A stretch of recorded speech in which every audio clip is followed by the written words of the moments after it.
Okay, more harmonization. We're going to harmonize some chords that I think would work well for comping on a blues, perhaps. You might notice the term spread voicings. What are spread voicings? Well, it's pretty simple. You have a lead note, a root note, and then a third or a seventh. And we've been using thirds and sevenths in accompaniments, and it's kind of easy to find when we're using just thirds and sevenths. When we're navigating chords where we're, tying things together, it's more of a chorale style. We use spread harmonization to support melodies. Comping, accompanying, coming up with chords to support somebody that you're accompanying should have a melodic character, meaning the top note should be, a note that sounds good on top, and it should relate to other notes from the other chords. And I think you'll hear that here.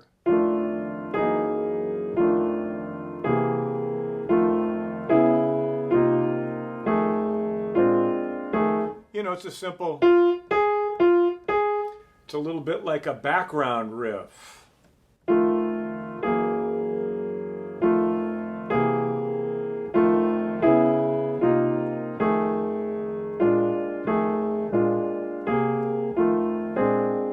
So spread harmonization is a harmonization that supports a lead note, a melody note. So that's a typical spread harmonization of F7, and these are four-note spread voicings. They have just the lead note, the root, the third and seventh, and when we go to B flat at some point, it could be like that, or I think in this harmonization I chose to just move things up. You'll find that sometimes the thirds and sevenths move through the path of voice leading, where you flip them. Here's, so I have C7, 7-3, moving to F7, 3-7, so they flip, they get inverted. Anyway, I think it's really important to slow down when you study this style of harmonization. So what are we going to do? We're going to get the pencil out. What I'd like you to do is to look at all of these chord tones and write out the notes.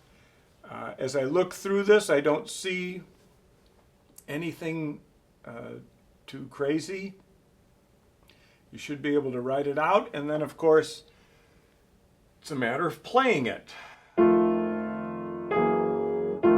Work in pairs again. Use repetition to get the shape of the chord. And then when you're done, let's do this sort of rubato ballad-like and get the pedaling going.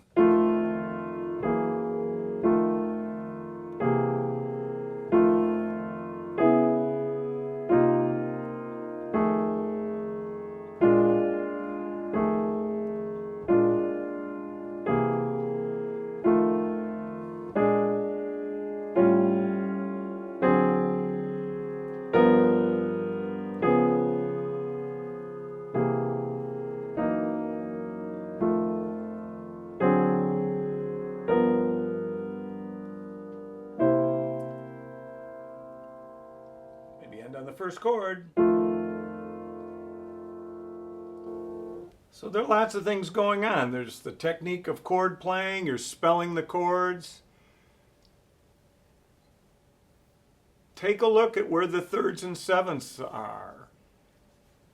The first three chords, you have 7 and then 3. And then when you go to the C7 sharp 5, they flip. Why is that? Well, I think if you look at it, you'll see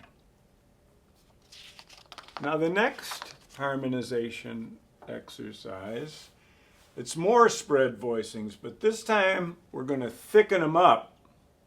We're adding one more note in the right hand, so don't you dare work on this one until you can really play this first one. When this one gets comfortable, you'll have a much easier time just spicing up each of the chords, thickening them.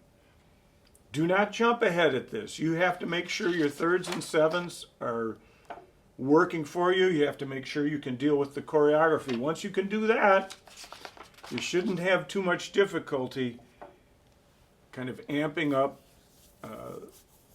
these chords with more notes. And of course, write it out again. Do that. And I don't see any odd moments. Whenever you see sharp nines, beware. That's probably a time that you're going to have to think carefully about your accidentals and how you want to spell things. Enharmonic spelling, I think, will be good. So for the C7, sharp 9, sharp 5, that sharp 9, I'm going to write it E flat. It's in the right hand. And then when I write the third in the left hand, I'm going to put a natural sign on it, just to keep things together. So I have three notes in the right hand, A flat, then E flat, and then B flat. And your chord should sound like this. Woo! Let's see, sharp nines, sharp nines and sharp fives. You've got to be very flexible with how you notate that. Try to find a way to notate it that looks good. Pencil is better than pen because you might write it out one way and you say, ooh, that looks terrible. Make it look good. Okay, so now what's it going to sound like with this extra note in the right hand?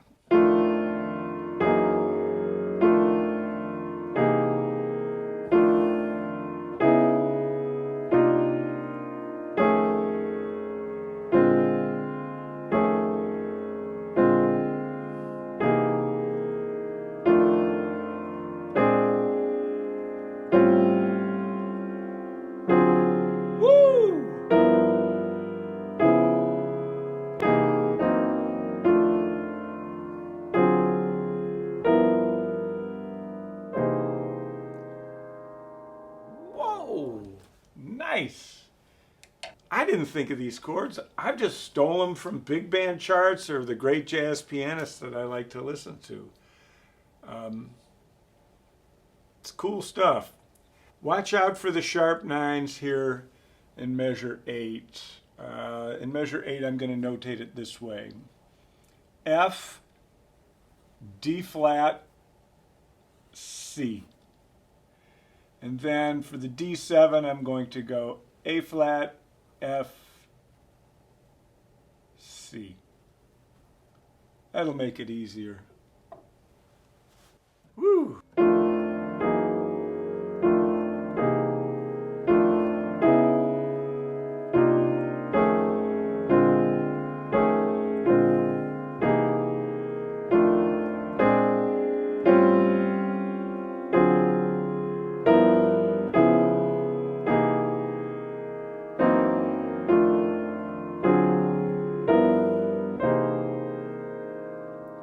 Now, let's say we get grooving. I'm going to put a different rhythm to it. So instead of whole notes, I'm going to go dotted quarter to and of 2.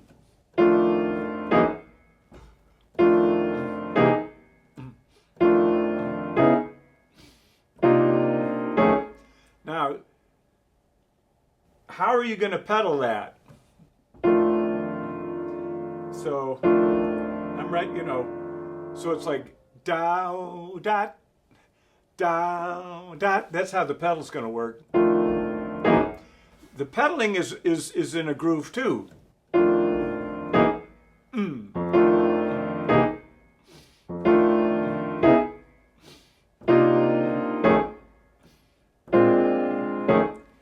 You could also just hit the pedal with the downbeat and then release, so everything's moving together.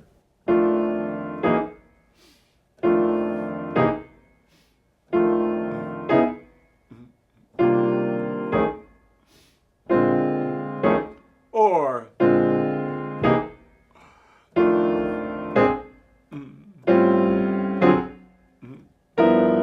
dee-hoo-bop, dee-bop.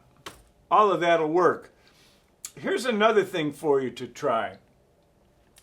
Rhythmatizing the chords. So remember that and of 4, and of 2 rhythm that we associate with Red Garland.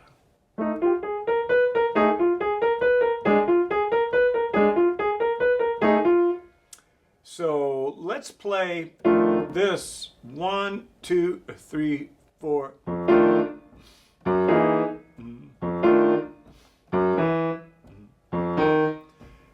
Let's break up the left hand so that the bottom note is a pickup to the downbeat. So it's 1, 2, 3, 4, and 1, 2, and 3, 4, and 1, 2, and 3, 4, and 1, 2. This is great. And I'm not using any pedal at all.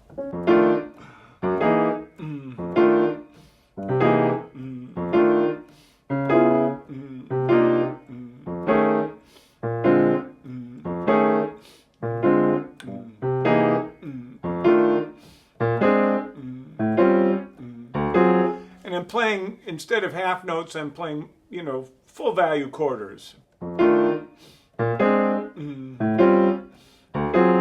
Ooh, here's something else you can do. Whenever you see a left-hand part that says root and third, try, instead of this, try this. So,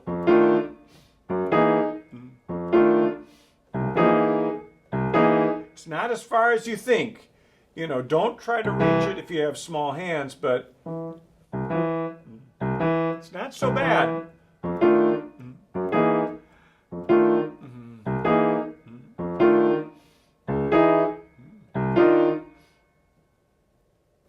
Let's see.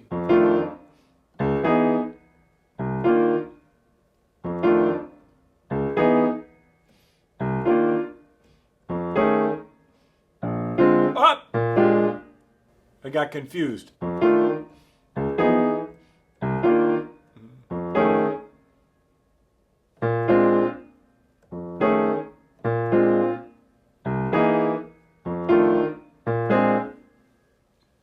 But that's extra credit.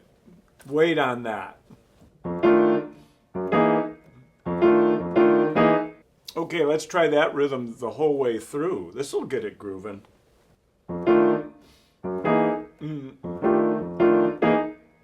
Now I kind of cheated on that C7. I could have done that when I'm hitting on the and of 2. I think getting the 10th in there is kind of klutzy. It'd be hard to get it in there.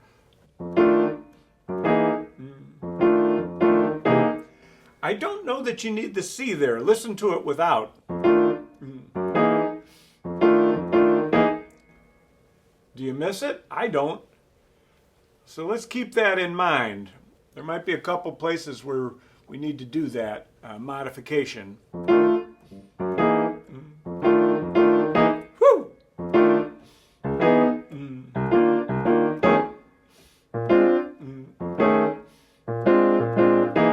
Yeah, right here in measure 6 on the C again. I'm just playing the E. I'm leaving the root out. Woo! Leave the root out there. Back to measure 7. Woo!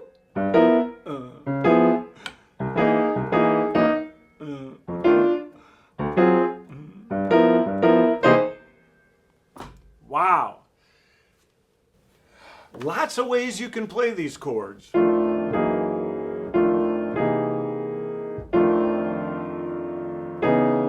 Or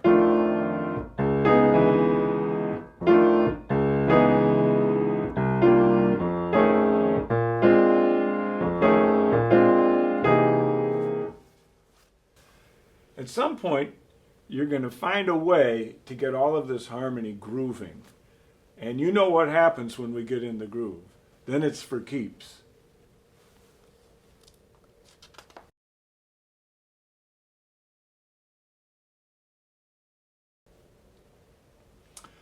Okay, it's time to continue our study of Tumbao and Afro-Cuban jazz, mambo.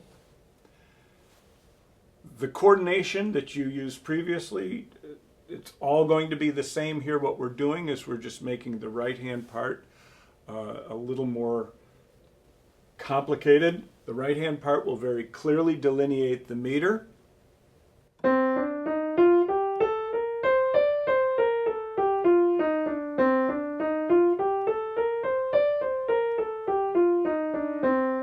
Easy to block out. 1, 2, 3, 4 up to F, and then G to D. 1, 2, 3, 4, 5.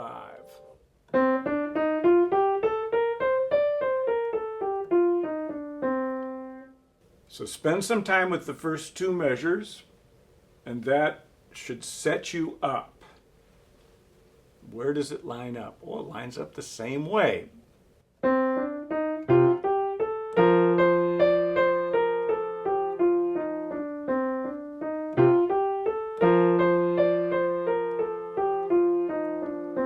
Try it with more motion in your right hand at first.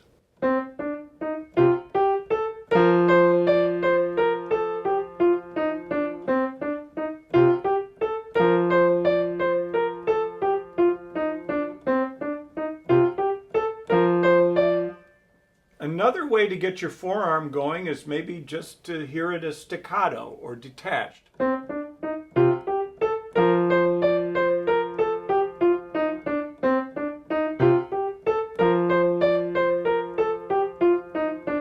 And then measures 3 and 4 are the same coordination, different notes. You're ready to go. You've got this.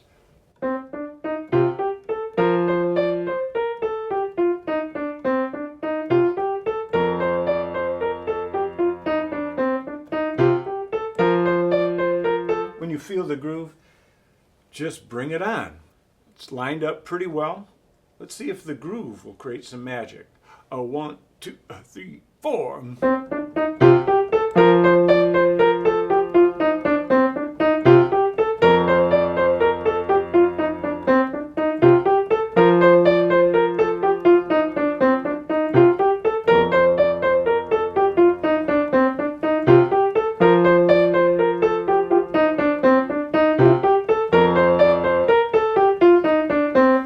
Good. Maybe we can get more of a quarter note feeling in our right hand.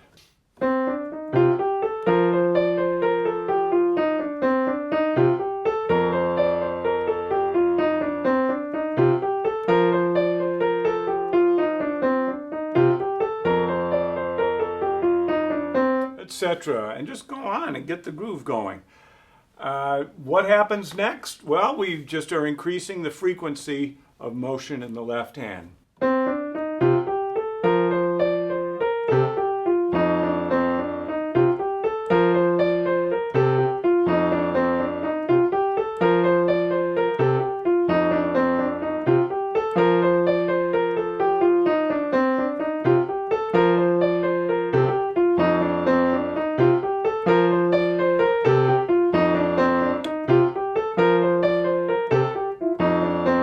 And again, you know, the groove isn't going to happen all at once. You have to make sure everything's lined up. You know, there's going to be a period of time where you're just checking. Is that right? Is that, you know, that's all cool. At a certain point, you're going to say, I got this. And this is where the groove will really kick in for you. Ready? 1, 2, 3, 4.